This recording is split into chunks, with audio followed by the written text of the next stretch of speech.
Bueno, buenos días y muchas gracias por acompañarnos. Esta es una presentación del libro de Pablo Lucio Paredes del Instituto Interamericano para la Democracia.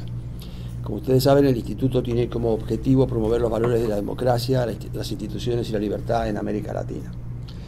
Cuando uno presenta un libro de esta naturaleza, siempre me parece que vale la pena explicar tres cosas: el tema, el libro y el autor. Creo que el tema es importante porque el tema describe hoy qué es lo que ocurre en Ecuador con la economía. Y hasta ahora hemos venido enfrentando a estos gobiernos autoritarios solamente en función de la ideología, es decir, el respeto a la libertad, el respeto a las instituciones. Pero creo que vamos a tener que empezar en algún momento a demostrar el resultado práctico de estos gobiernos autoritarios. Es decir, que este paraíso terrenal que ellos describen en realidad es una utopía irrealizable y que todavía, creo, no han hecho crisis, menos quizá en Venezuela, en los gobiernos de Ecuador, los gobiernos de Nicaragua, el de Bolivia y el de Argentina, por una cosa que he escuchado en la Universidad de Valencia hace poco tiempo. En la Universidad de Valencia explicaban que en América Latina se han encontrado con la suerte de que los gobiernos que han asumido el socialismo del siglo XXI se han encontrado con una situación económica floreciente, no producida por ellos, pero que esta situación les permite manejar los tiempos hasta tanto puedan consolidar la revolución. Y creo que es importante que empecemos a marcar también el resultado de esto, y el libro o el título del libro de Pablo es suficiente: si la revolución ciudadana, tanto para tan poco. Ese es el primer aspecto. Estamos hablando del tema de que hay que comenzar a ver los resultados de estas gestiones económicas de gobiernos autoritarios. Pero el libro es mucho más que la economía de Ecuador, y es mucho más en dos sentidos. Primero, que no solamente trata la economía en Ecuador, sino que es un análisis de lo que ocurre en la sociedad ecuatoriana. Yo no soy economista, pero he encontrado una cantidad de cosas que como no economista me han parecido muy, muy interesantes. Yo marcaría 4 o 5 puntos del libro que vale la pena ver, no desde el punto de vista económico, sino desde el punto de vista de la sociedad ecuatoriana.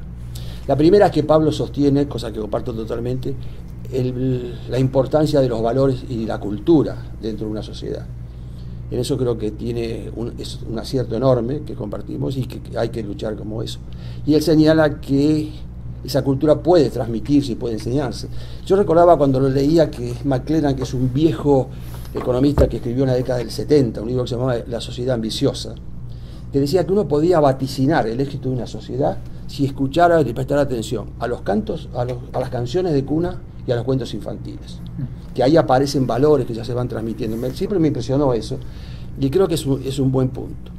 El segundo tema que creo que es importante desde el punto de vista no económico del libro de Pablo es la defensa del liberalismo y las ideas del liberalismo. Él las aclara, las analiza, las difunde y plantea las diferencias entre lo que los otros conciben como liberalismo y lo que nosotros creemos como liberalismo. Y hay un tercer punto que creo que es importante, que es el análisis que él trae otra vez a colación respecto a lo que se llama la maldición de los recursos naturales. Cómo los países que tienen recursos naturales suelen, en lugar de aprovechar estos recursos naturales, suelen distorsionar y suelen perderse en el camino, y en definitiva que terminan estando peor de lo que originalmente fueron cuando estos recursos naturales se revalorizaron. Es lo que llama la maldición de Holanda, que fue una sociedad que, siendo mucho más organizada, también tuvo que padecer este sentimiento. Y en estos dos temas, creo que hay otra extensión. No es solamente que el libro de Pablo analiza Ecuador desde el punto de vista más que económico, sino que hay otra extensión del tema. Y es que parte y casi todo lo que Pablo habla de Ecuador se puede transferir directamente a los otros países del socialismo del siglo XXI. Lo que él ataca como la falta de conciencia ciudadana, la falta de preparación, la falta de crítica en nuestras sociedades, se puede extender a la Argentina, se puede extender a Bolivia y a Venezuela. Es decir, que ahí hay otra extensión. No es solamente que habla sobre Ecuador, creo que está hablando sobre América Latina.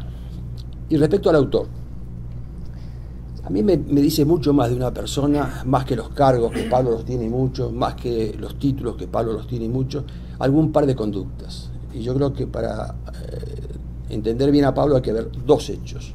El primero es que se anime a escribir un libro como este en Ecuador. Creo que eso es una muestra de valentía. Tenemos algunos casos, pero no son muy usuales, y creo que eso es una cosa a destacar. Y el segundo es, y me remonto a la constituyente de Montecristi. Pablo fue constituyente y se manejó en solitario en esa constituyente, en defensa de los valores de la libertad, del liberalismo, y creo que ha dejado sentado ahí, a pesar de su discrepancia total y que estaba en minoría, casi en esta posición de liberal, creo que fuiste la única persona. Y creo que ahí rescató y sentó las bases de un testimonio muy importante del liberalismo, y creo que estos hechos son mucho más importantes para destacar, para entenderlo a Pablo. Pablo. Gracias. Muchas gracias a ustedes por su presencia, muchísimas gracias al Instituto por todo el apoyo que siempre dan a los intentos de pelear por la libertad. Siempre vale la pena uno como autora compartir el por qué uno escribe un libro, ¿sí? Y creo que hay muchas razones. La primera es el gusto de escribir. Primero, los libros son primero un acto solitario de querer escribir, ¿sí? Tal vez bien, tal vez mal, cada uno juzgará, pero es el gusto de poder escribir y el gusto de poder compartir, de abrir discusiones, de dialogar. Y sobre todo en países como los nuestros, donde cada vez se pierde más la capacidad social de discutir, creo que es muy importante seguir intentándolo, aunque no tengamos necesariamente mucho éxito, ¿no?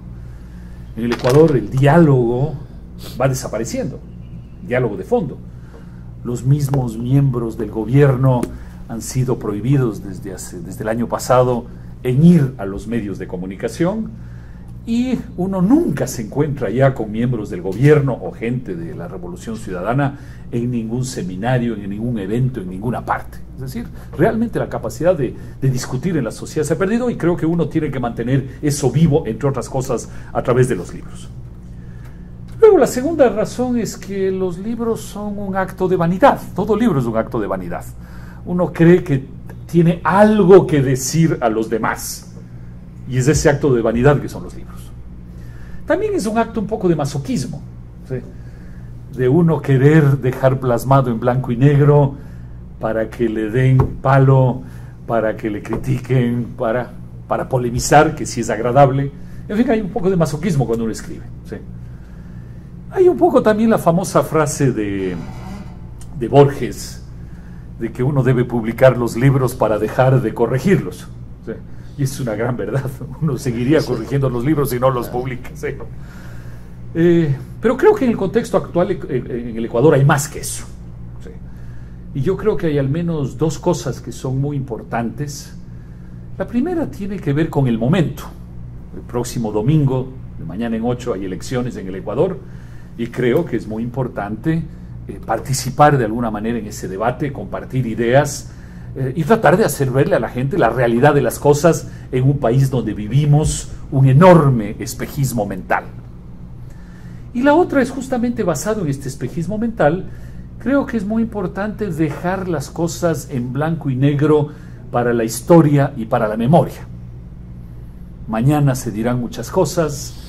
Mañana, cuando pase la buena racha que tú mencionabas, Guillermo, y cuando las cosas vuelvan a su cauce más normal, sí creo que es importante poder decir a la gente: aquí estaban las cosas, usted pudo haberlas leído, usted pudo haberlas pensado. No diga que nadie le dijo. No, hay muchas personas que hemos dicho las cosas, y creo que ponerlas en blanco y negro es muy importante.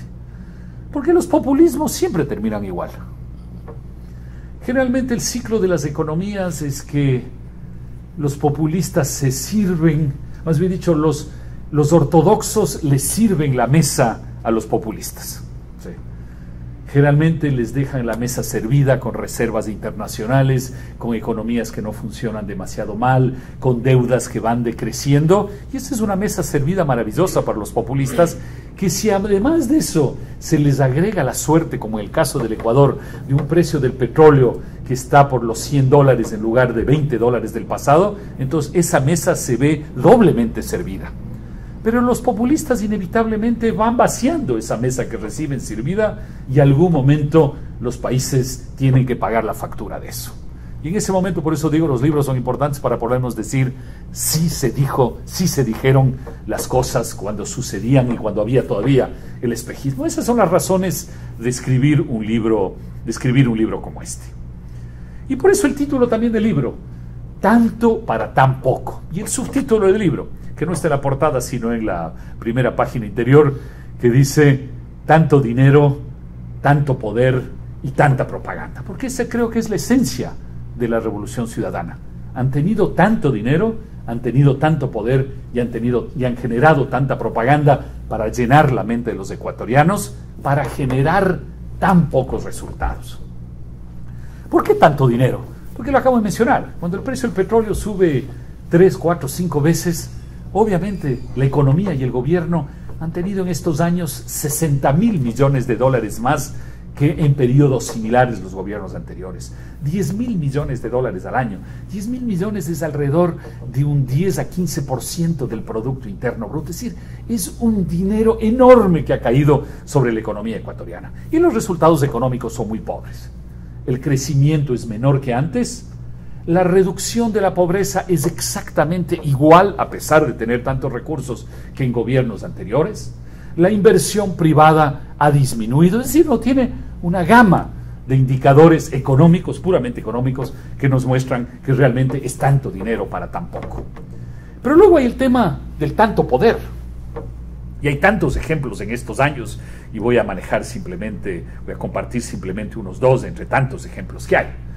Uno es este tema que tanto se ha comentado de los juicios y la pelea del gobierno contra los medios de comunicación.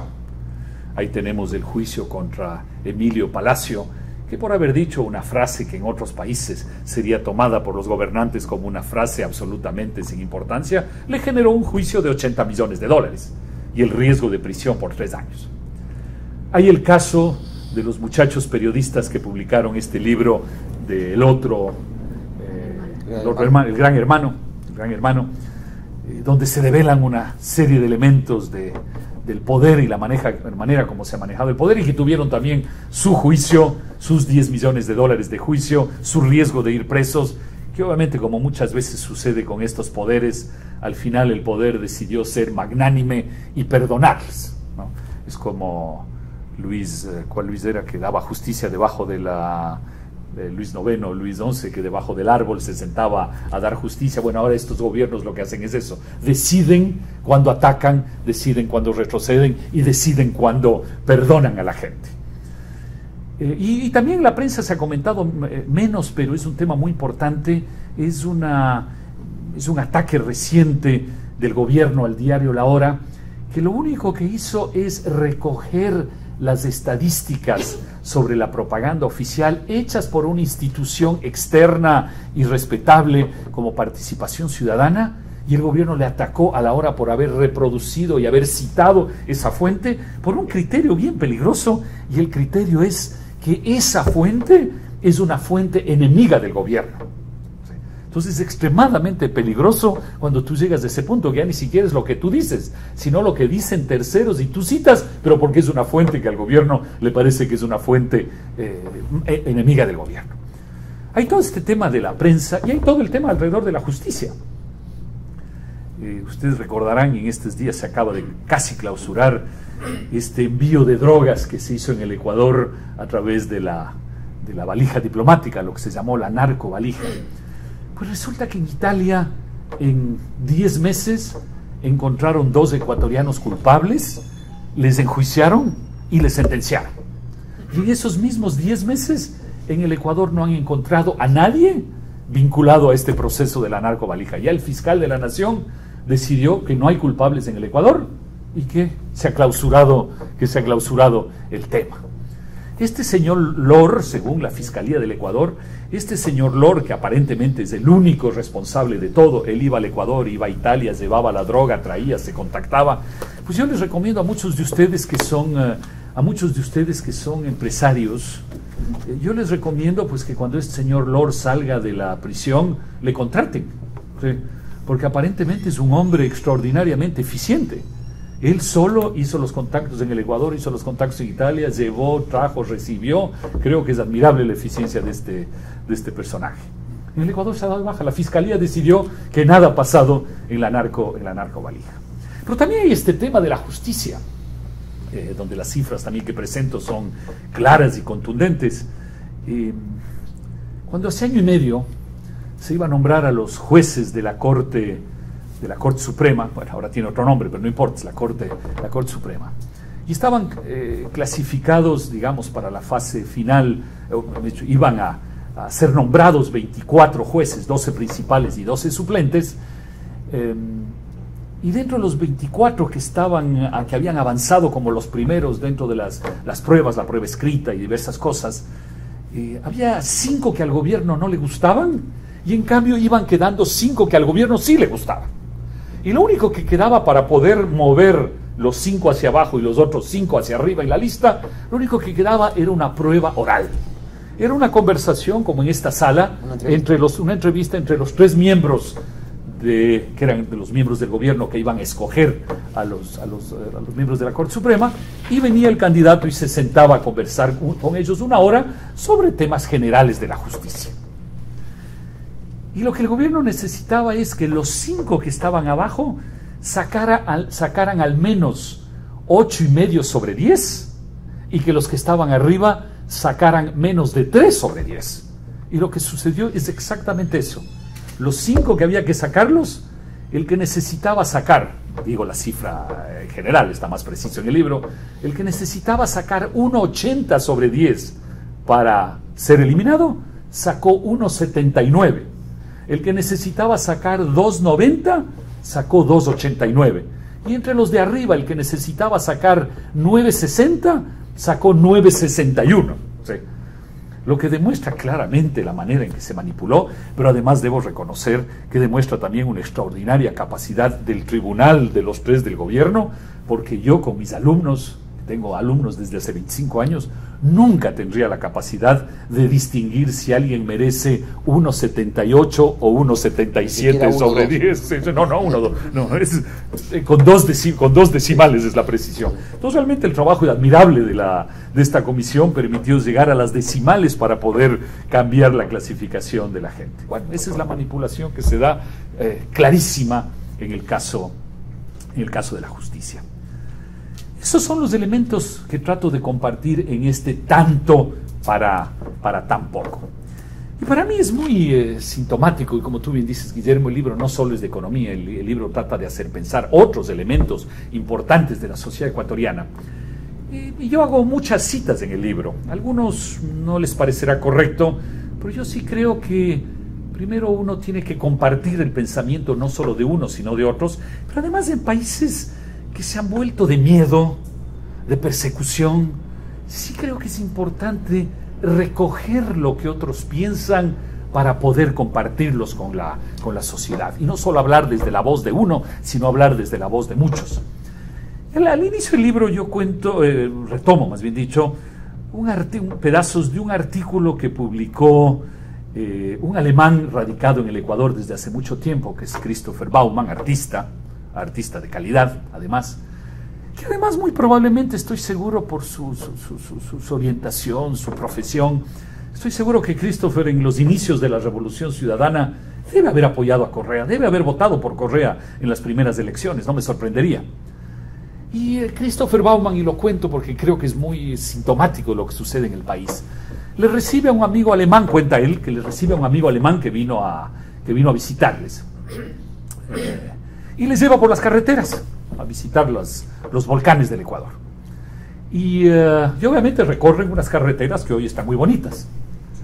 Y que esa es una de las cosas que está en el imaginario de la gente, que ya voy a comentar, qué es lo que está en el imaginario de los ecuatorianos. Y bueno, recorren estas carreteras y ven cada kilómetro, cada 2-3 kilómetros, ven carteles de propaganda. Y el amigo alemán le dice, a ver, cuéntame, ¿qué es este cartel, por ejemplo? Un cartel que decía: la Revolución Ciudadana financia esta obra.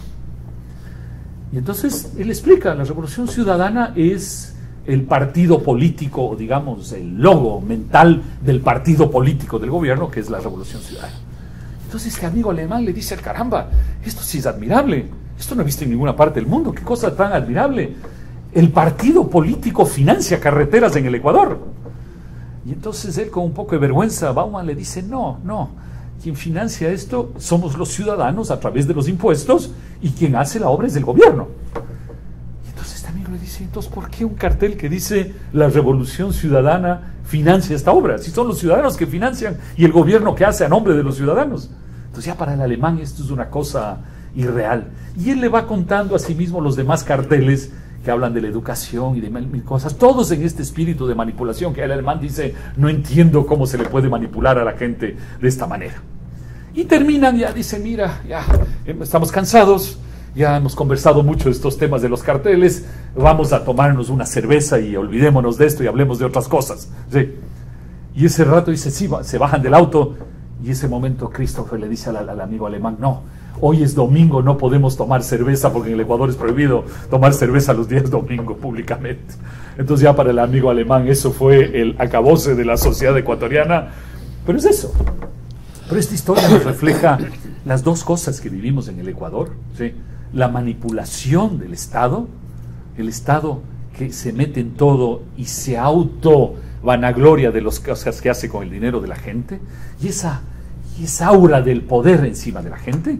Y lo segundo es la enorme intromisión del gobierno en la vida diaria de los ciudadanos, en decidir lo que los ciudadanos hacemos o no hacemos. Y eso obviamente tiene un trasfondo doble. Por un lado, el trasfondo de poder. Estamos ante un movimiento que quiere el poder como lo quieren todos los políticos, pero quiere perpetuarse en el poder como quieren perpetuarse generalmente los políticos en nuestros países, lo que es extremadamente grave. Y lo segundo es que detrás de esto hay una visión del mundo, que es la visión del mundo de los buenos y los malos.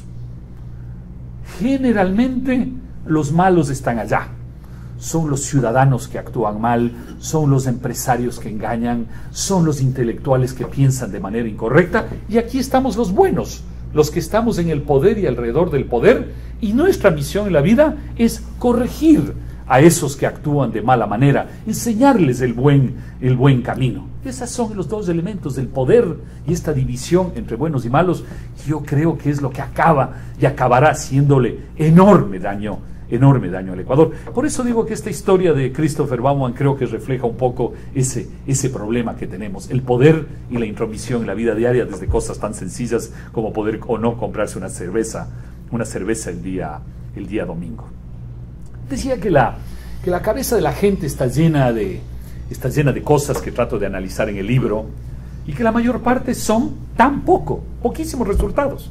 Por ejemplo, si uno les pregunta a los ecuatorianos qué ha hecho el gobierno, la gente dice, mira, por primera vez en el Ecuador nos hemos preocupado de hacer centrales hidroeléctricas. Y resulta que en 6 años de gobierno no se ha hecho una sola central hidroeléctrica, mientras en los gobiernos más recientes, Gustavo Noboa, Lucio Gutiérrez, se hicieron no una, sino 2 centrales hidroeléctricas importantes en el Ecuador. 2 en 5 o 6 años, 0 en los 6 años de la Revolución Ciudadana. Sin embargo, si usted pregunta a la gente, ¿hicieron algo los gobiernos anteriores? La gente te va a decir no. Y si le preguntas, ¿hizo algo este gobierno? La gente te va a decir sí. Es decir, la gente tiene un espejismo que le ha vendido la publicidad, un espejismo enorme en sus mentes que les hace creer en las cosas que no existen. Si usted pregunta a la gente, ¿qué es la refinería del Pacífico? La gente le va a decir, es un proyecto maravilloso, que está en marcha, que es fundamental para el Ecuador, que es hacer una gran refinería con Venezuela, una gran refinería en la zona costera. Y luego usted dice, perfecto, veamos en qué punto está la famosa refinería. Y lo que vemos es que se han gastado hasta ahora, y es lo único que se ha hecho en 6 años, $300 millones en estudios y 300 millones en movimiento de tierra. Yo digo, debe haber bastante tierra que mover en la refinería para que te cueste $300 millones en movimiento de tierra. Es lo único que ha pasado. Sin embargo, el imaginario de la gente es un proyecto maravilloso que está ahí. Es como si la gente lo hubiera visto, aunque lo único que se ha hecho hasta ahora son esos $600 millones de todavía nada. Y luego el tema de la educación. La gente dice, sí, bueno, pero hay cambios radicales en la educación. Entonces uno pregunta, ¿cuáles son los cambios radicales? Y la gente te dice, por ejemplo, se han hecho las escuelas del milenio. Las escuelas del milenio son escuelas de alta calidad para niños pobres, lo cual me parece muy bien. Los niños pobres también tienen derecho a acceder a escuelas de calidad. Escuelas con pizarrones electrónicos, que aplastas el botón y sale automáticamente la fotocopia de lo que acabas de escribir. En fin, última tecnología, está muy bien. Y luego si tú preguntas a la gente, ¿y cuántas escuelas del milenio usted cree que hay? La gente te dice, bueno, ese es un proyecto importante del gobierno, debe haber alrededor de unas 100, 150 escuelas del milenio. Resulta que en 6 años hay 18 escuelas del milenio. Ese es el maravilloso proyecto. ¿Sí? Sin embargo, la gente en su mente tiene la idea de que el avance es extraordinario. Nuevamente, espejismo para la gente. Luego es cierto, y eso es importante, que el gobierno le dio un golpe, no sé si mortal, pero un golpe muy fuerte al sindicato politizado de los maestros, que igual que sucede en muchos otros países de América Latina, en México y en otros países, manejan la educación. Les ha dado un golpe muy fuerte. Pero ¿cuál es el problema? Que hemos reemplazado al movimiento politizado de los maestros por un ministerio de educación politizado e ideologizado que causa probablemente iguales o peores problemas en la educación ecuatoriana. Es decir, abandonaste un poder para entrar en otro poder igual o peor. ¿Y por qué digo que el poder puede ser igual o peor? Porque, por ejemplo, se acaba de decidir en el Ecuador que mientras, y eso les comentaba a mis amigos, que mientras en Singapur hay alrededor de 100 universidades internacionales dando educación en Singapur, no solo para la gente de Singapur, sino para la gente del entorno del Asia, en el Ecuador, el Ministerio de Educación, por ejemplo, acaba de decidir que no puede haber más del 30% de profesores extranjeros en un colegio en el Ecuador. Es decir, colegios que quisieran ser internacionales, colegios que, porque esa es su estrategia, quisieran tener 90% de profesores extranjeros, pues no, en el Ecuador se les da la mitad. Solo puede haber 30% de profesores extranjeros. Y luego, más grave, se decidió en la ley que salió hace un par de años y ahora ya está el reglamento en marcha, se decidió que las universidades privadas tienen que tener un sistema de elección de sus autoridades que se asemeja al sistema que se da normalmente en las universidades públicas y que ha causado tanto daño con la politización de las universidades en América Latina, que dejan de ser centros educativos académicos para convertirse en centros políticos, porque el propio proceso electoral en las elecciones, en las universidades, te lleva hacia allá, a politizar el espacio universitario. Entonces ahora las universidades privadas, sus rectores, sus directores y sus dueños ya no pueden estar en la universidad más de 2 periodos. Al cabo de 2 periodos tienen que dejar el puesto a alguien. Ese alguien es electo a través de elecciones públicas, en la que participan los obreros de la universidad, en la que participan los estudiantes, en la que participan los profesores, para elegir las autoridades de la universidad, más allá de quién haya sido el que creó esa universidad. Pero ¿eso a qué lleva? Lo que lleva, evidentemente, es que el gobierno quiere tener su gente ahí adentro, sus profesores, sus estudiantes, etcétera, que al final van a elegir a las autoridades que van a estar con el gobierno. Es decir, que el gobierno se terminará tomando las universidades privadas, no a través de expropiaciones, no a través de ese tipo de mecanismos, sino se la acabará tomando a través de los procesos políticos de elecciones internas en las universidades.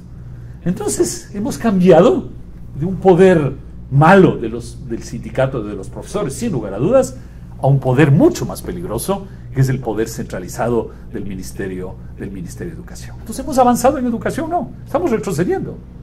Estamos invirtiendo más dinero, ciertamente. Y en el libro muestro algunos estudios que no son míos, sino de diversas personas, donde se ve que lo que ha cambiado en la educación son las curvas de presupuesto. Sí, han cambiado de tendencia radicalmente.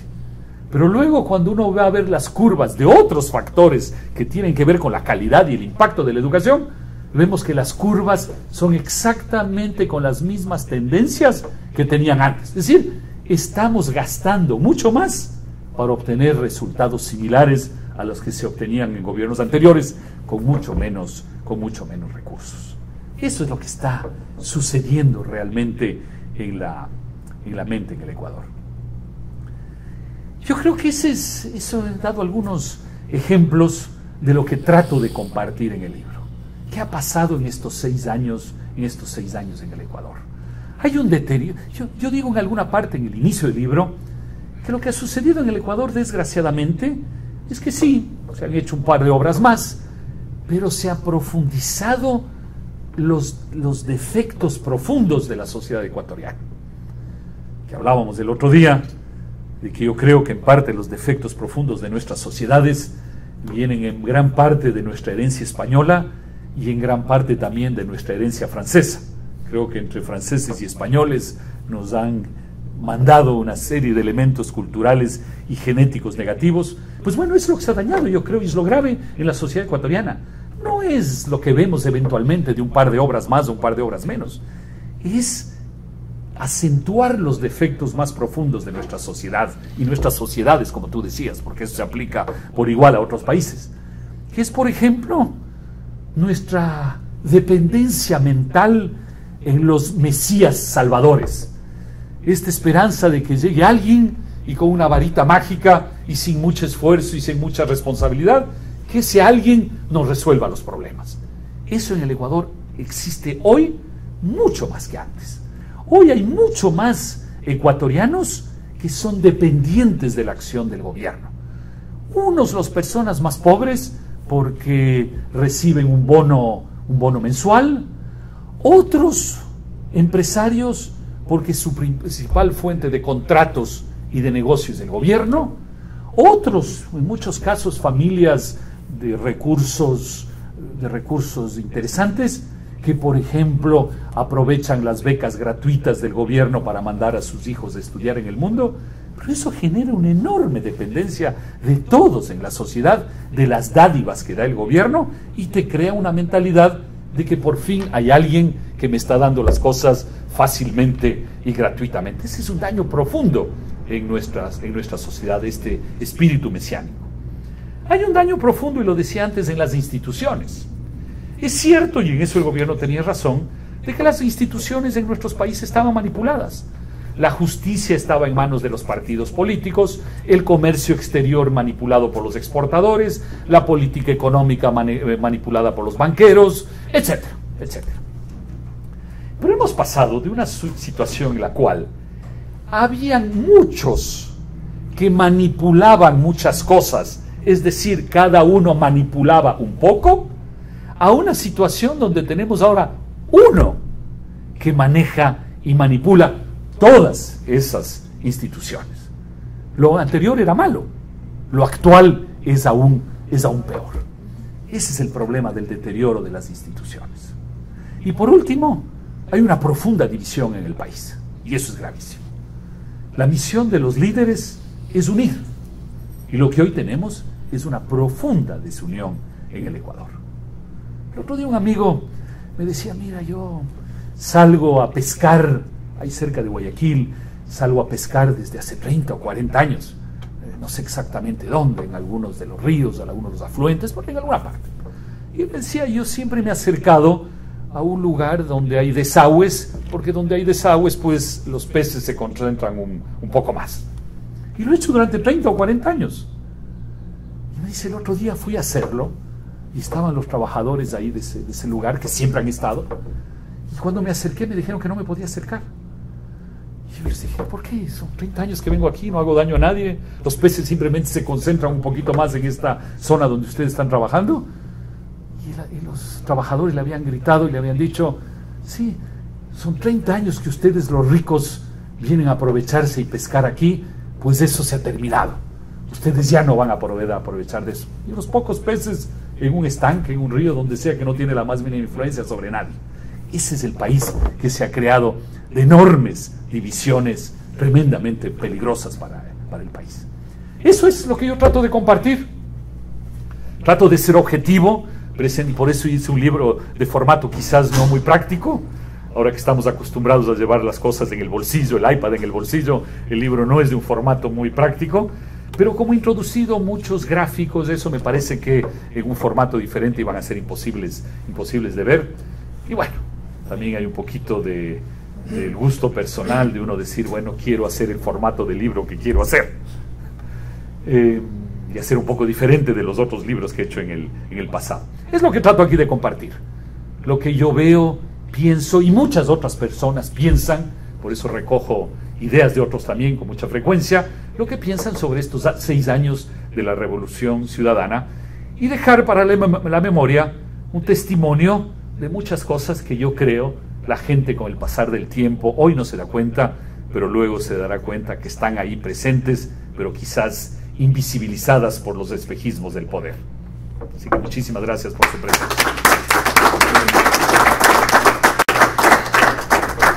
Antes de abrir a las preguntas, quizás algunos comentarios, ya no sobre el libro, sino sobre tu exposición.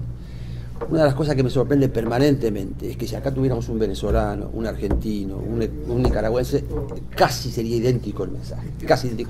Variarían los ejemplos. Por ejemplo, en lugar de hablar de obras, te diría que Cristina inaugura 4 o 5 veces obras, la misma obra que nunca se inicia, por ejemplo.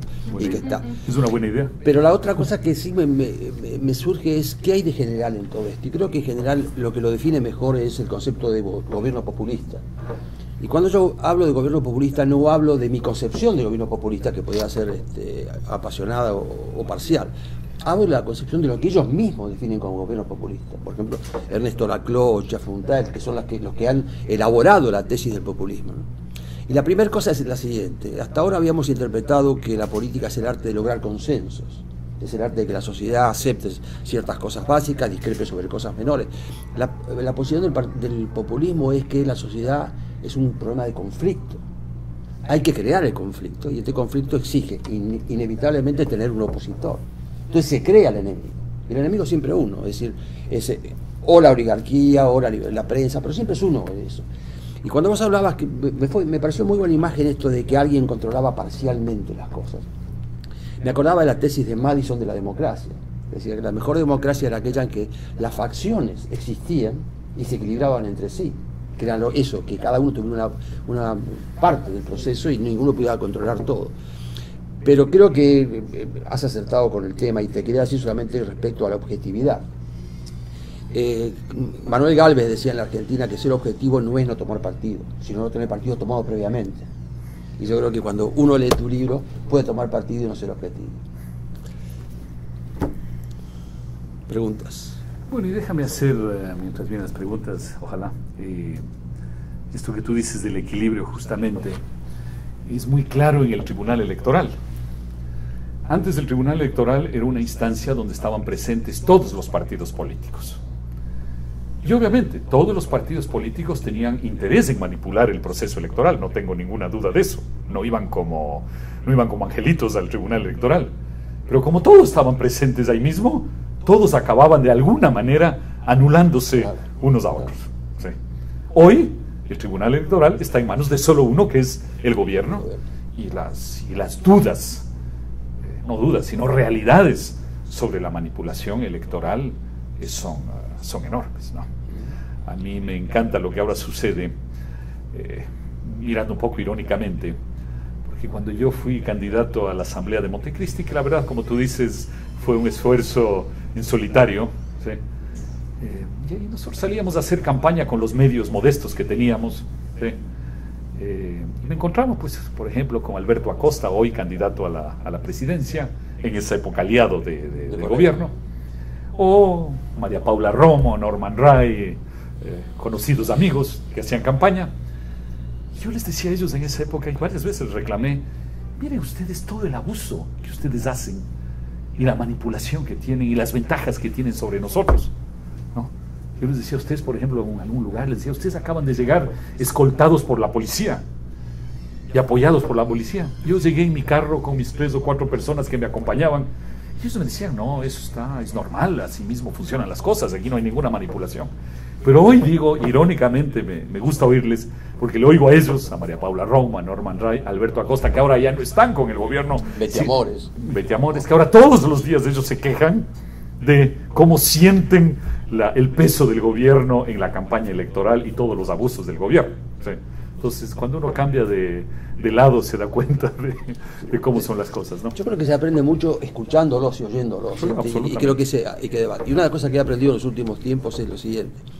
Todo lo que nosotros reclamamos, la separación de poderes, la independencia del poder judicial, la libertad de prensa, no es solamente que no la respetan, no creen en eso. Abiertamente no creen en eso porque dicen que eso son instituciones creadas por la oligarquía para tener sometido al pueblo. Y en cuanto a lo del Estado, hace unos días, estando con Carlos Sánchez en Washington, nos decía Ian Vázquez un buen ejemplo. Decía, si uno le pregunta a un ciudadano si le daría $1 millón a un político para hacerlo, le diría ni loco, pero se lo da al Estado, pero mismo. Bueno, hay el presidente del partido del gobierno, Galo Mora, que lo dijo el otro día muy claramente. Este tema que viene de Montesquieu, de la separación de los poderes, y lo menciono en alguna parte en el libro, ya es una cosa pero Correa diciendo soy jefe que debemos del haber Estado, superado, ¿no? Pero Correa diciendo soy jefe del Estado, bueno, y soy como jefe jefe del de Estado todos, soy claro, jefe del Ejecutivo, del Legislativo y del Judicial.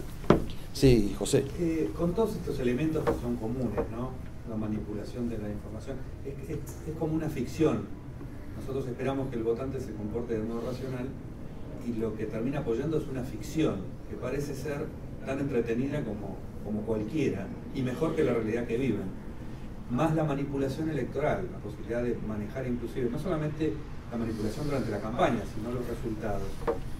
¿Se les puede ganar en elecciones a estos sistemas?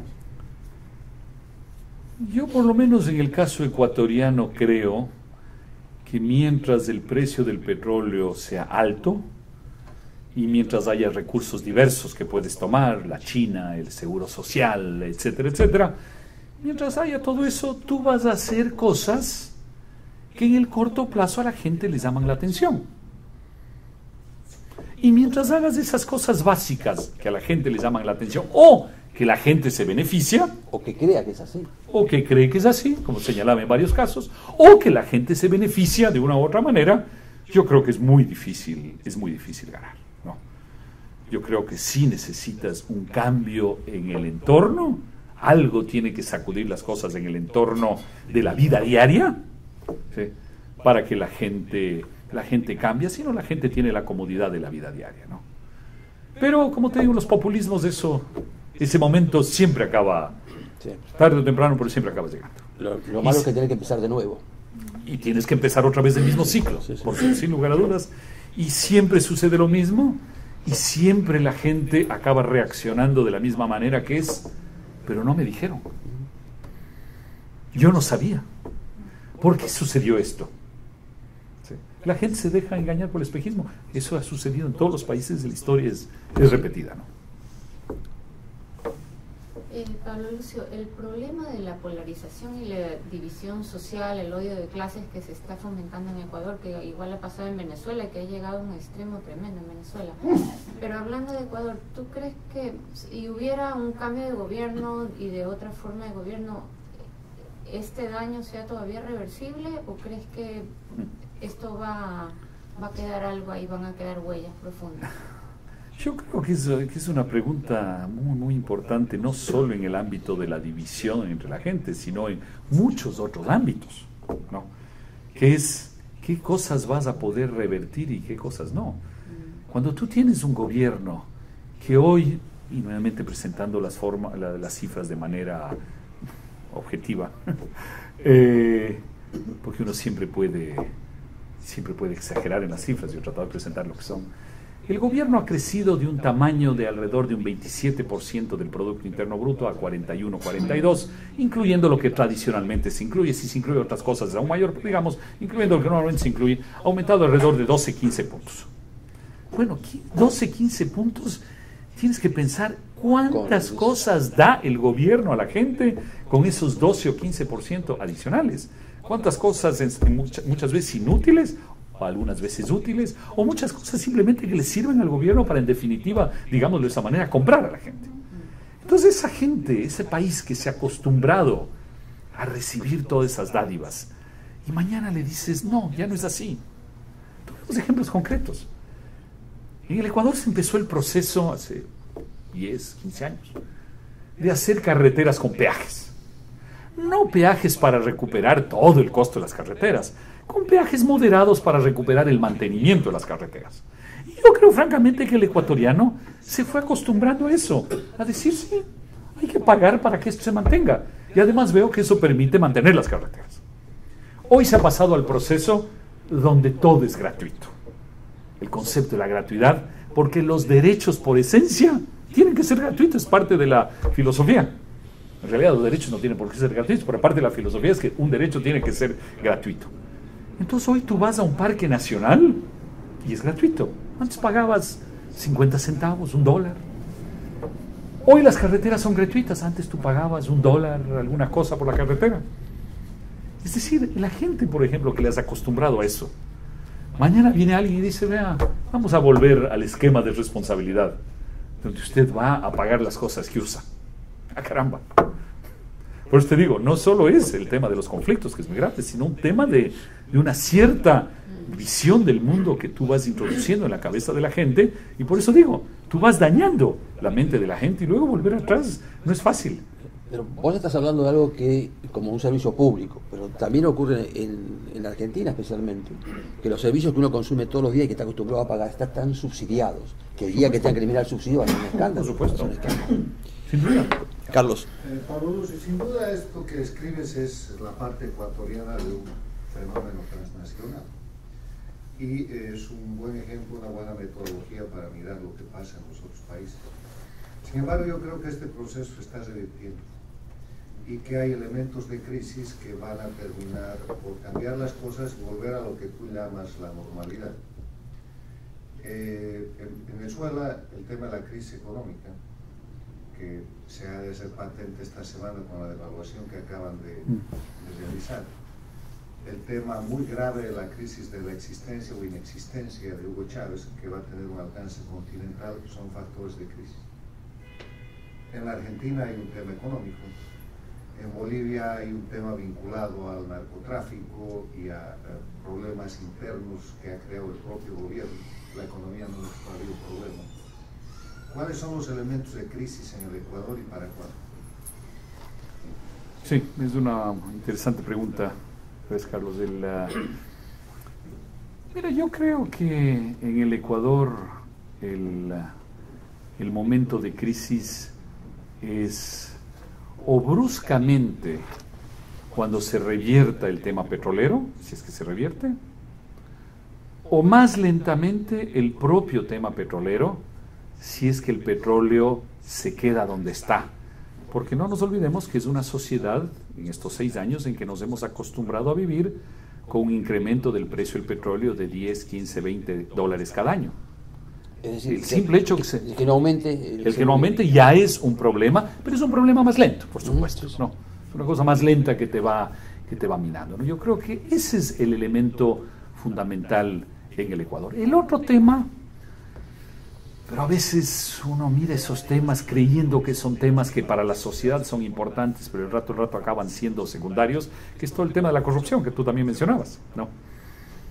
Uno pensaría que esos temas deberían permear hacia la sociedad, que las sociedades deberían darle más importancia, pero muchas veces, por lo menos en cierta situación como la actual, donde el manejo publicitario tiene una gran capacidad de revertir todo eso, yo creo que son temas que acaban impactando mucho menos, o al menos acaban impactando más lentamente de lo que uno pensaría, ¿no? Entonces, a mí me parece. Ahora, si hay dentro de eso algo bien importante que está implícito en lo que tú dices, y ahí cada uno tiene su visión, es si pasa algo importante en Venezuela, en Bolivia, en Argentina, hay algo importante, ¿qué impacto puede tener eso en el Ecuador?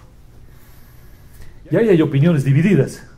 Hay algunas personas que piensan que ese impacto puede ser importante, hay otras personas que pensamos que el impacto puede ser menor porque la Revolución Ciudadana tiene sus propios códigos, sus propios senderos, y yo no estoy muy seguro que el impacto externo sería tan importante, no sé. Tengo una discrepancia contigo, Pablo, que es la siguiente. Creo que uno de los grandes problemas que hay en América Latina es que la corrupción es una constante, es un mal endémico y que no hay ninguna reacción social ni ninguna condena social. Es decir, no solamente la gente sabe los problemas de corrupción, no solamente la presidenta argentina denuncia que su patrimonio desde que su marido es presidente hasta ahora creció 9 veces y lo plantea en su declaración de impuestos. Todo el mundo sabe la corrupción rampante, están las denuncias, y sin embargo la corrupción no aparece en ninguna de las encuestas como valores suyos. Yo creo que hay una condescendencia, inclusive a nivel individual. ¿No? Hay gente que no tiene ningún inconveniente sentarse en una mesa con un señor que está anunciado de corrupción y no le importa. Exactamente. Y ese es un tema que menciono al inicio del libro, que obviamente la sanción social es uno de los elementos de lucha contra la corrupción. Y es eso lo que tú acabas de decir. Si la gente se sigue sentando alegremente con quien todos saben que, bueno, entonces no hay manera de corregir. Porque en el caso de Ecuador y en la Argentina y en el de Venezuela está claro las denuncias por corrupción fundamentales, sin embargo a la gente no le interesa. Javier. Quizá siguiendo sobre ese tema, en el caso de Venezuela, por ejemplo, como usted dijo al principio, el problema de la sociedad, el deterioro de la sociedad en el caso venezolano es terrible, y quizás la razón por la cual no se protesta como se debería por la corrupción que se ve a todos los niveles es porque todo el mundo está participando de esta piñata ahora en Venezuela. O sea que todo el mundo tiene rabo de paja, o una gran mayoría. Si bien el gobierno está cometiendo actos de corrupción, pero increíble, mucha gente de la oposición se está beneficiando del gobierno también, negociando con los dólares. Muchas empresas hoy están preocupadas por lo que pasó ayer. Hay muchos venezolanos que dirán, wow, vamos a ver ahora cómo nos llenamos otra vez nosotros.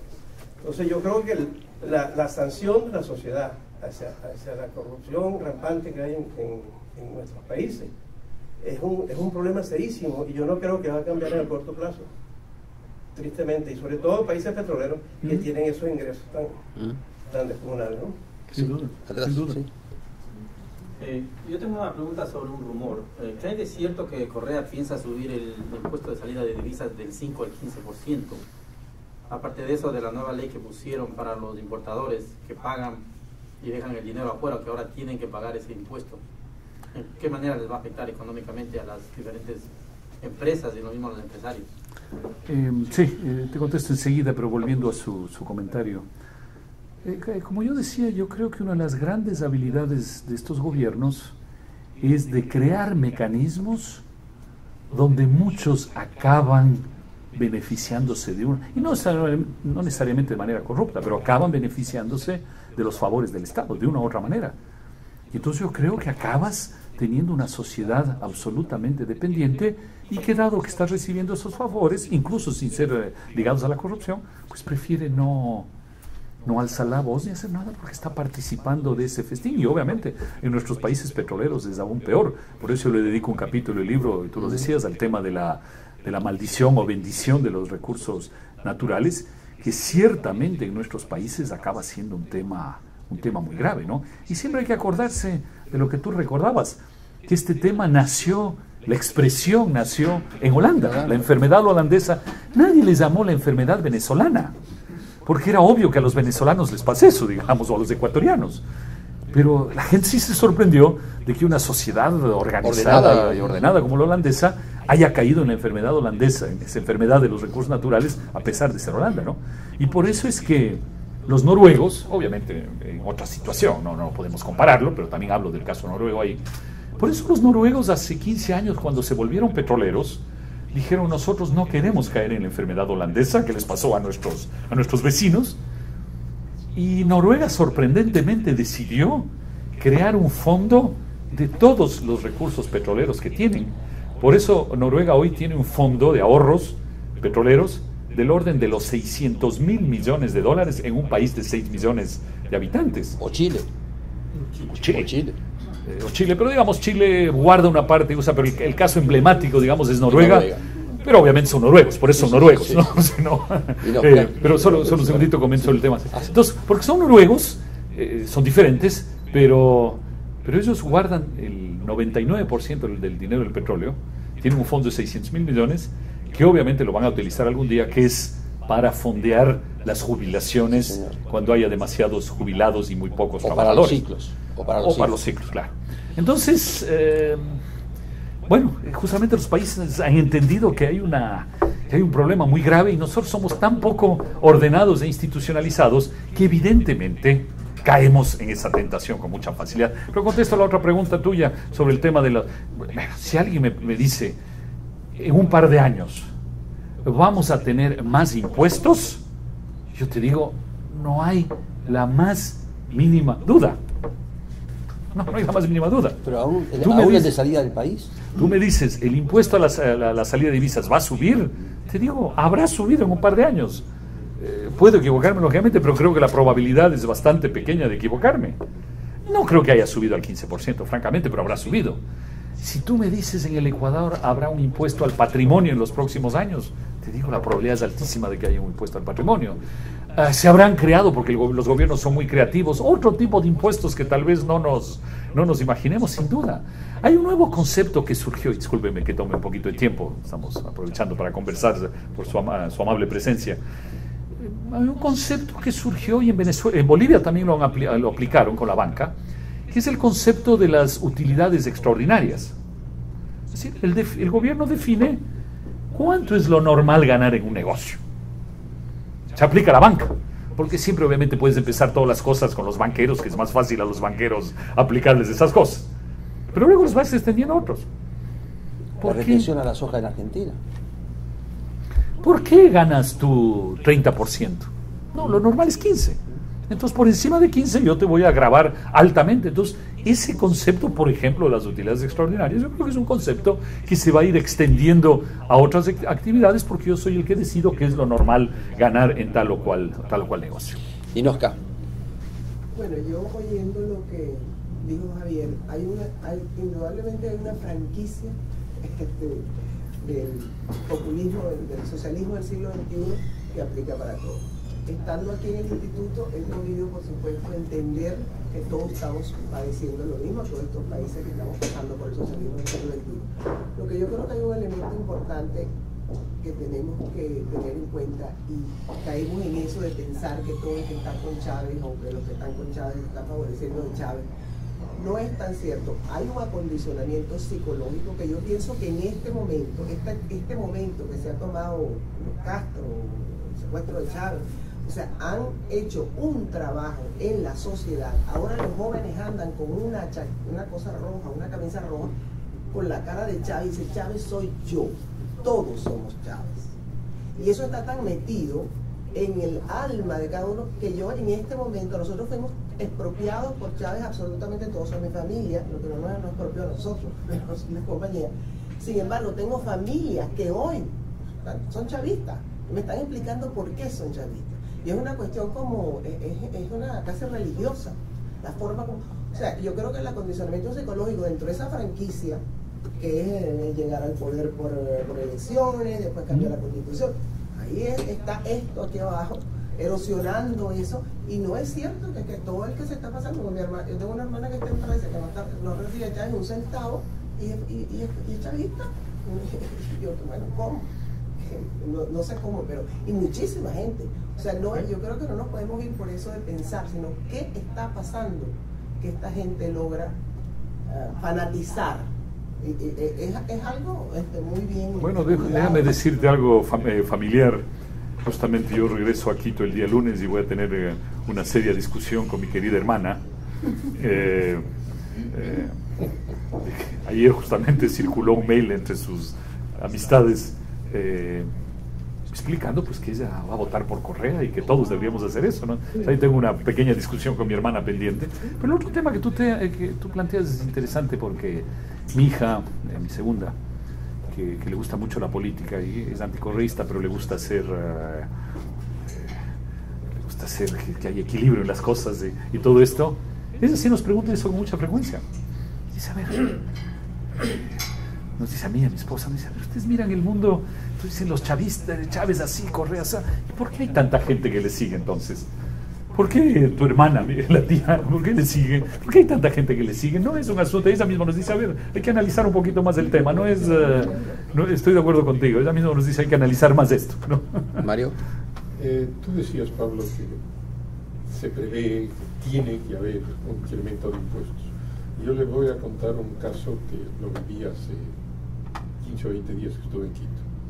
Estuve con el principal, CEO sería el equivalente, de una de las empresas realmente, probablemente de las 10 mejores empresas del Ecuador, mejores, más grandes, más importantes en el área de productos alimenticios. Una empresa muy bien manejada, muy responsable, y yo estoy absolutamente seguro de que manejan sus cosas como se deben manejar. Y me contaba él que el director, nada menos que el director general de rentas, les visitó, personalmente llegó ayer, a decirle que el Estado creía, calculaba y esperaba que la contribución de esa empresa en impuestos debería ser el 2% de su cifra de negocios. Le trataron de explicar que, primero, que el impuesto es a la renta, al rendimiento, no a la cifra de negocios. Que además, pues hay empresas que tienen alto margen y poco volumen, otras que es lo contrario. Y que mientras explicaban esto y trataban de explicar con cifras y con los técnicos de la empresa, el director de rentas simplemente movía la cabeza y decía, no decía nada, simplemente movía la cabeza, y 2%. Y este rato a la empresa le glosan, o le observan definitivamente que tiene que pagar el 2%. ¿Por qué? Porque el director de rentas calcula que eso es lo que tiene que pagar. Y puede ser que el caso que de pérdida le pague igual. Sí, no, directamente, el director general de rentas se sentó ahí a discutir. Es absolutamente así. Pero, y es, Mario, solo para darte completar la cifra nada más. Claro, el gobierno considera que todo negocio debe rendir entre 8 y 10% de sus ventas. En consecuencia, como el impuesto es más o menos... No tiene nada que ver con riesgo, no, con nada. Y como el impuesto es más o menos, digamos, 25% para redondear, 25% de 8 a 10 te da 2 a 2,5 de las ventas. Ese es el... Pero yo quiero hacer otro comentario. Tú comenzaste, Guillermo, diciendo qué hace el instituto, qué defiende el instituto, qué promueve el instituto, libertad, democracia, etc. Y entonces te pones a pensar, alguna de las preguntas se hicieron en ese sentido, ¿cómo se va a desarmar esta cosa? Y en la mente de la gente, ciertamente en la mía, uno piensa que se necesita un gobierno igualmente autocrático para poder desarmar lo que esta gente, abusando del poder y pasándose por encima de todas los conceptos y las instituciones y todo lo demás, ha hecho. ¿Cómo se va a desarmar? Puede, y quién sabe, esa es la explicación por la cual vemos en todas partes que no surge gente que está dispuesta a enfrentar y que pueda enfrentar esto. Ve el caso de Venezuela. Yo no soy venezolano, pero simplemente para aclarar a los demás, yo soy ecuatoriano, pero tengo muchos amigos venezolanos. A mí me da la impresión de que Maduro es un hombre probablemente, sí, debe ser inteligente, probablemente medianamente algo instruido, algo informado, pero nada más que eso. Pero es Maduro el hombre que va a poder desarmar, es decir, un Maduro puede desarmar lo que ha hecho Chávez. Y entonces va a haber una natural tentación en nuestros países de seguir esperando que venga el Mesías de otro signo para volverle al país de la normalidad. Por eso es que personalmente yo creo que el daño que esta gente hace en todos estos países es un daño que no se va a remediar en 1 o 2 generaciones. Y Argentina es, si tú quieres, el caso más lamentable, más triste, porque Argentina todavía no se repone del peronismo, del populismo peronista. No sé si estoy... ¿Puedo? Por favor. No, antes yo quería hacer 3 comentarios antes de darte para que cierres. El primero es ¿cuál? ¿Una pregunta más? Gracias. Hago el comentario después, entonces. Perfecto, muchas gracias. Solo empezaré por la felicitación tanto al Instituto como al señor Salvat por llevar a cabo este evento, que no dudo va a ser una obra de consulta para mucha gente, empezando por los ecuatorianos. pero hay un punto que me parece que no consta y es importantísimo, tanto por lo grave de lo que se ha hecho, de lo que no se ha hecho, y es un tema que se llama las compras militares. Yo no quiero enfrascar esto en una conversación que les quite tiempo para todo lo que hubiera que decir, más el poder compartirlo con usted. Y la felicitación porque usted tiene la valentía de escribir un libro de esta magnitud viviendo en el Ecuador. Comprendemos los riesgos que eso implica. Pero el tema de las compras militares, solo para hacer una ligera comparación, el año 72, que empieza la dictadura de Rodríguez Lara, el petróleo estaba a $2.50 el barril. Viene la guerra de los 6 días, que nadie la podía haber previsto, quizás excepto los mismos países árabes, y entonces el petróleo llega a $12. Con esto, sin pretender ser un apologista del general Rodríguez Lara, las Fuerzas Armadas fueron equipadas solo por el hecho de haber subido 5 veces más el precio del petróleo frente a la exportación que recién había comenzado. ¿Qué es lo que ha hecho el señor Correa? Y eso es lo que no lo encuentro en el libro, pese a que no he tenido tiempo sino de leerlo. 2 fragatas de la clase Linder que estaban ya adquiridas por Chile muchos años atrás, a punto de ser enviadas a desguazarse. Esas fragatas tuvieron que llegar la una remolcada porque no tenía turbinas para hacer el viaje, y la otra tuvo que llegar, y en el Perú se quedó al pilot y también tuvo la Armada que mandar un remolcador de altura. Una cantidad que inicialmente eran 24 aviones Super Tucano, son aviones turbohélice para algo muy específico, porque él vio que eso es con lo que había atacado a Raúl Reyes a la base en el territorio ecuatoriano, el caso de Colombia. Y por otro lado, para no entrar en muchos detalles, compraron 12 aviones Cheetah, que es la versión del Kafir israelí, cuando Sudáfrica estaba prohibida de hacer importaciones de equipos militares por el bloqueo, cuando el tema de la apartheid, cosas que todos lo sabemos. De esos 2 aviones ya se cayeron 2, ya tuvieron problemas, porque son aviones analógicos y de 40 años atrás, porque el señor Correa se descuidó de haber hecho lo elemental. Hay que renovar por lo menos una nación que se respete, en términos generales, de tener una escuadrilla, 12, 16 aviones de combate con la tecnología actual. Eso hasta hoy no se ha dado. Y esto podría seguir de largo porque es un tema, como digo, que lo conozco bastante por la curiosidad que me causa, pero lo creo oportuno, si alguien está escribiendo un libro al respecto, o si usted va a hacer otro adicional solo para este tema. Eso considero terriblemente Solo grave. te menciono, y no menciono el tema en el libro, no, gracias por tu comentario, por no conocer del tema, pero en la parte de educación sí hago una comparación entre lo que se gasta en educación y en armamento, y creo que la relación es interesante. Sí. Si quiere hacer 3 comentarios. Uno es respecto a la corrupción. Es decir, yo creo que hay una cosa que es bueno comparar. Cuando dicen en América Latina, en Estados Unidos también hay corrupción, la respuesta es sí hay corrupción. Pero cuando algo aparece acá, primero hay que ver las dimensiones. Acá hablan de 3, 4 mil dólares, un almuerzo no pagado, un pasaje no pagado. Pero los diarios siempre dicen esto fue pagado con dineros del contribuyente. Y eso pesa y peca. En cambio, en la Argentina o en cualquier otro país que tiene alto nivel de corrupción es como si no fuera de nadie el dinero que se roba. Y yo siempre digo que el espacio público en el mundo sajón es de todos y el espacio público en el mundo latino es de nadie. Hay una gran diferencia, que es tirar el papel, no hacer absolutamente nada. Pero creo que esa diferencia entre esto es con dinero del contribuyente, si se publicara así en la Argentina, sería otro cantar. El segundo es el tema de la cultura que planteaste, Ninosca. Pablo plantea en su libro que nosotros hablamos con la razón y ellos hablan con el sentimiento, es decir, que ellos tienen una cosa emotiva, son los simpáticos, los que están a favor de las cosas que motivan a la gente, y nosotros estamos a favor de la racionalidad, de la dureza en las cosas. A eso hay que sumarle que el control que han tomado también ha llegado hacia abajo, y entonces hoy en día están difundiendo eso. Seguramente un chico de 6, 7 años que hoy estudia en Argentina va a tener una visión diferente a la que tenía su padre cuando tenía 6 o 7 años, y eso lo hemos sufrido mucho. Es que el tema es cultural, siempre ha sido un tema cultural, agravado porque el poder que tienen también está llegando a las escuelas con esta visión de su narración.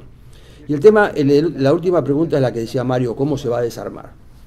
Yo no te puedo contestar con política, yo no soy político, te contesto con la historia. Siempre se han desarmado. Y nunca, o muy pocas veces fue necesario alguien con el mismo poder, sino que una de las cosas que es malo y a su vez tiene un sentido positivo es que nuestros pueblos son volátiles. Así como hoy piensan en él, cuando esto se derrumbe, porque además no hay nadie que derrumbe un gobierno de esto, se derrumban solo, implosionan y ahí es donde aparece alguien. Y tenemos la experiencia de que siempre han aparecido soluciones democráticas, soluciones mucho más, diría, racionales, que han sacado este país. Y en el fondo lo que estamos hablando de América Latina son 4 o 5 países. En el resto las cosas funcionan razonablemente bien. Sí, no, yo también pienso que se va a desarmar. Es simplemente cuestión de cuánto tiempo va a llevar a la sociedad en lograr eso, por un lado. Por otro lado, hay aspectos que se mencionaron aquí, que es justamente todas estas... los gobiernos como estos han exacerbado las grietas que existen en nuestras sociedades. Nuestras sociedades están, yo lo digo un poco vulgarmente, pegadas con babas. Son sociedades que tienen una serie de rajaduras y estos gobiernos han aprovechado de ellas y han creado unas divisiones profundas. Los blancos con los negros, los que tienen contra los que no tienen, y toda una serie de oportunidades que las han aprovechado para crear justamente, para dividir y poder de esa manera aumentar su poder. Este grupo de España decía que en el caso, ya está Carlos, espera un minuto, que en el caso de Venezuela y de Ecuador ellos habían creado el enfrentamiento entre indígenas y blancos, en el caso de Venezuela lo habían creado entre ricos y pobres, y que en España había que crearlo entre generaciones, el enfrentamiento. Carlos. El ámbito en el que se mueven es el ámbito de la confrontación. Ese es el proyecto cubano, no estás descubriendo nada nuevo ahí. Necesitan dividir y necesitan separar a la gente. En Bolivia el tema ha sido el indigenismo, cuando eso ha dejado de servir ha sido el tema generacional, cuando eso ha dejado de servir ha sido el tema regional. Cuando han tenido que meter la mano a los verdaderos indígenas, entonces se han volcado a generar una confrontación de naturaleza económica, los que pueden y los que no pueden. Pero yo quería mencionar el tema que ustedes están diciendo cultural y educativo. Ojo con eso. Yo no sé qué ha pasado en el Ecuador y pregunto, pero en Bolivia han cambiado todos los planes de estudio, todas de las escuelas, han cambiado los planes de instrucción militar. Los colegios militares, las academias de policía no son más las del Estado Nacional, son las que están llevando adelante una otra doctrina que está implantada en Venezuela, que está implantada en Bolivia, no sé del Ecuador, separándose lo que era la influencia en ese tipo de doctrina de la posguerra, de la Segunda Guerra Mundial y del bloque occidental, han reemplazado la cultura esa con un sistema educativo, abriendo una escuela militar de altos estudios para el ALBA en Santa Cruz, Bolivia, que el comandante del Ejército Sur el año pasado me dijo no saber si estaba funcionando, no, si está funcionando hace 3 años. Pero saliendo de lo militar, yendo a lo normal, al ciudadano corriente, los libros de texto de los primeros 6 años de educación han sido cambiados. La educación rural y la educación radiofónica que se hacía en Bolivia ha sido totalmente cambiada y hay un proceso de adoctrinamiento. Yo no creo que las generaciones de los últimos 20 o 30 años de Cuba que están llegando aquí de una u otra manera tengan la misma mentalidad, y vemos que no tienen las generaciones de hace 40 o 50 años. Ha de pasar lo mismo con los niños bolivianos y venezolanos dentro de 15 o 20 años, cuando se vuelvan votantes, o menos tiempo que ese, si este proceso sigue, o si cuando se regresa a la democracia no se hace un trabajo efectivo sobre ese tema, están siendo entrenados para otra cosa, con otros valores, con otros principios que ellos consideran buenos. Para esa gente Montesquieu será un dinosaurio antidiluviano que hablaba de la división de poderes, y tendrá un enfoque, seguramente un nuevo constitucionalismo en el cual el pueblo es el que manda, para decir un ejemplo, etcétera, etcétera. ¿En qué está eso en el Ecuador? Bien, y aprovecho eso para hacer un comentario final. Yo creo que el gobierno ha identificado muy claramente cuáles son los 3, digamos así, las 3 actividades y los 3 poderes que el gobierno tiene que controlar. Y creo que esos 3 son la banca, los medios de comunicación y la educación. Si tú logras manejar esos 3, tú estás, digamos así, en lenguaje coloquial, estás manejando el dinero, estás manejando la información y estás manejando la mente de la gente. Yo creo que esos son los 3 enfoques. El gobierno ha sido muy drástico en el tema bancario, imponiendo regulaciones que, quizás no exagerando mucho, hacen que el banquero deje de ser banquero y sea casi administrador de las instrucciones recibidas del gobierno, de las regulaciones recibidas. Con los medios de comunicación ha sido muy cuidadoso de no dejar ni un solo resquicio. Es decir, hay todo un aparataje montado que permite hacer un seguimiento de cada cosa que se dice en el Ecuador y quién la dice, de tal manera, y por eso digo que no se ha dejado un solo resquicio, de responder a cada una de esas cosas. Si la persona tal que tiene cierta influencia dijo tal cosa el día de ayer, pues el día de mañana, en los principales noticieros, hay una respuesta a lo que esa persona dijo. Es decir, ocupar cualquier espacio que puede significar una desviación al pensamiento único, digamos, del gobierno. Y yo creo que esa tarea de la educación que ya se inició en estos 6 años va a ser uno de los grandes objetivos de estos próximos 4 años, ¿no? Que va a ser la educación y dentro de la educación las universidades. ¿Hay reforma educativa en el Ecuador? Sí, hubo claro, una nueva ley y una serie de cosas. ¿Lo de contenido también? Sí, claro. Y los contenidos van desde cosas importantes que son los textos, que son los conceptos, que como decía hace un momento, cosas que la gente no se da cuenta, como es el volverse dueños de las universidades privadas vía elecciones internas, que es un proceso, lógicamente, no van a lograrlo el primer día, pero es un proceso, hasta cosas tan intrascendentes aparentemente, pero que les permiten marcar la cancha, que es que hoy en el Ecuador, en los colegios, ya las notas no son sobre 20, sino ahora las notas son sobre 10, entonces es un cambio de una importancia trascendental, pero no es el cambio, porque obviamente ellos saben que el cambio no es nada, es que eso les permite ejercer mayor control sobre. Entonces dice, ahora tú ya no haces lo que quieres, ahora tú tienes que ceñirte a este libreto que yo te estoy poniendo. Entonces yo creo que esos son los 3 ámbitos: educación, prensa, digamos, medios de comunicación y banca, que para el gobierno son los 3 elementos fundamentales.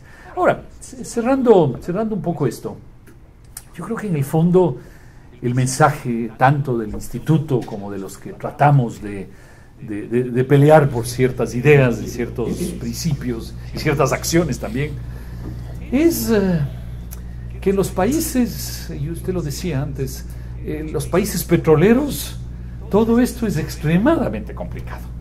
Sí. En los países petroleros hacer esta política de poder y de dádivas es muy fácil. Porque además en estos países, y tú dabas el caso de los Estados Unidos antes, en estos países, bien que mal, tú tienes que tomar de unos para dar a otros. Bien que mal. En los nuestros, con el petróleo, tú no tienes que tomar de unos para dar a otros. Ya lo tienes. Y la gente no siente que eso, el petróleo, es de ellos. La gente ha partido de la idea de que el petróleo es del gobierno. ¿Por qué va a ser mío? Es del gobierno. Y hace parte de esa premisa. Y entonces el gobierno, cuando da dádivas a partir de eso, no está afectando a nadie. Entonces, por eso en los países petroleros este proceso creo que es extremadamente difícil. Y creo que desgraciadamente todos los que entran en política, de alguna manera, acaban cayendo en esta trampa. La política se acaba convirtiendo en el espacio de ¿qué dádivas voy a dar yo? Tú das tales dádivas. Ahora que yo entro a la pelea, ¿cuáles son las que yo voy a dar? Y entonces se crea una sociedad donde la pelea no es por volver a principios, digamos, de liberalismo más razonables. Es simplemente la pelea cómo yo me vuelvo más dadivoso de lo que eres tú. Y todos acabamos cayendo en esa trampa, ¿no? Yo, la única experiencia que he tenido en política activa, porque al final esto también es una manera de hacer política, en política activa, que fue en la Asamblea Constituyente de Montecristi, yo volvía todos los días, y en parte por eso no he vuelto, yo volvía todos los días de mis recorridos en las calles con la sensación de haber engañado a la gente, de decirle a la gente, y sin querer, incluso pensando tal vez intentando pensar desde otra acera, de decir, ¿qué hice hoy? Hoy lo que fui y le dije a la gente es, yo soy el que vote por mí porque yo soy el que le voy a resolver sus problemas. Yo soy el que estoy ahí para darle algo. Y la política en parte es eso, pero en los países petroleros es aún peor. Te acaba derivando a esa visión del mundo que no es la visión que queremos nosotros vender y compartir, sino es la visión que te va llevando casi inevitablemente a ese mismo juego, ¿no? Entonces, para algunos amigos me decían, ¿fue cansada la campaña? Yo decía, no, cansada no fue, uno camina, hace lo que tiene que hacer, no es que es cansada. Para mí era psicológicamente muy cansada por eso, porque sin querer acabas cayendo en ese juego de aparecer como el Mesías que resuelve los problemas y va a repartir la baraja del póker, ¿no? Así que bueno, les agradezco de verdad muchísimo por esta conversación. Gracias.